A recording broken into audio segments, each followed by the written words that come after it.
As a child, I never noticed race. I knew it was there. I knew I was different from people of different colored skins, but I thought our differences were only skin deep. My parents never talked about it, or if they did, I didn't hear of it. To my knowledge, whites and non-whites were equal in every aspect and in everyone's eyes. It wasn't until my teens that I realized this was not the case. As a teen, I realized that people judge others solely on their appearance and on the color of their skin. I learned that an entire country turned against the people based on an invented word, race. I learned that our country, formed by many people of many nationalities from many backgrounds, founded on one principle, that we must be united, broke its foundations to persecute, enslave, demolish, and demoralize humanity, based not on different views, different laws, different moralities, nor different beliefs, but on different appearances. I do not support the destruction of humanity based on any of these aspects, but the lowest of all is destruction based on appearance. If anything, I was taught by my peers of the superiority of the white race, but what I took from this was their weakness and inferiority. Today, whites in the United States take their skin color for granted. Many think racism is a thing of the past, that slavery is over and the prejudice has been destroyed. I am here today to tell you that this is not the case. On January 1st, 1863, during the American Civil War, Abraham Lincoln passed the executive order that was the Emancipation Proclamation. This did not end the war, nor end slavery. It took until the December of 1865 and the acceptance of the 13th Amendment by all states for slavery to be truly outlawed. Today, nearly 150 years later, we still have to completely make up for our mistakes. We as whites have been subjected to the illusion that all is well and all are equal in our society. A large number of our race believe that race is not an issue anymore, though we are still part of a subliminal, subconscious, subhuman mindset that separates us from being truly equal with non-white races. The following story is summarized from an article at racismreview.com. On June 3, 2011, a Harlem teenager named Alvin was amongst the 600,000 blacks and Latinos stopped each year in New York for no other reason but their race and gender. This kind of interaction has been coined the term stop and frisk. Though this would have been an ordinary stop and frisk, Alvin was able to capture the interaction on his cell phone voice recorder.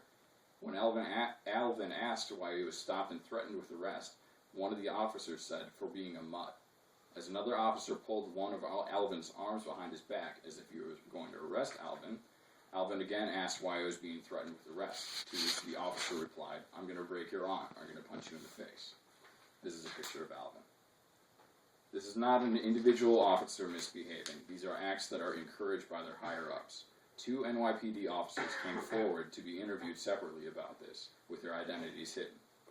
Both said this was encouraged by the commissioners. Both said used the word hunt when referring to these stop and frisks, and both were frightened they would lose their jobs if they did not meet their quota.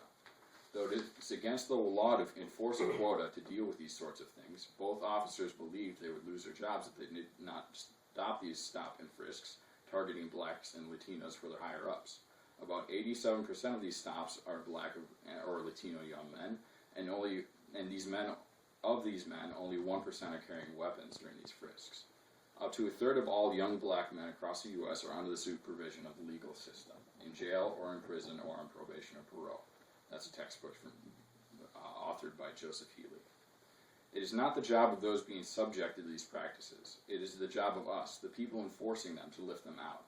We need to change the system. We need to alter our mindsets, and we need to act.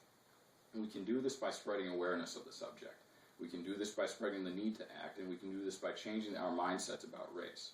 We can't do this bit by bit or step by step. We have to make the country aware of how pertinent racism is still in our environment today. Many think racism is a thing of the past, but I am aware of it more than ever.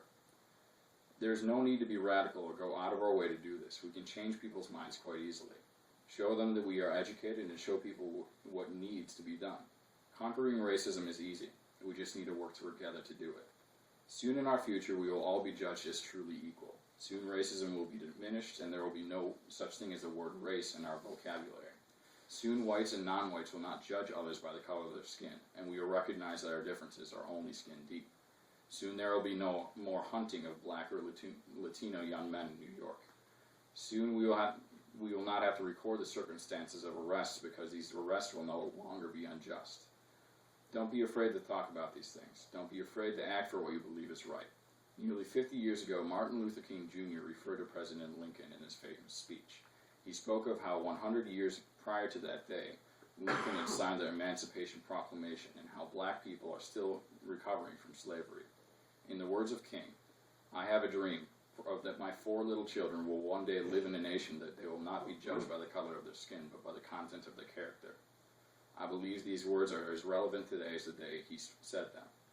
Educate yourselves about racism. Educate yourselves about the inequalities of the United States taking place today. And once you have become educated, begin to educate others. Thank you. All right.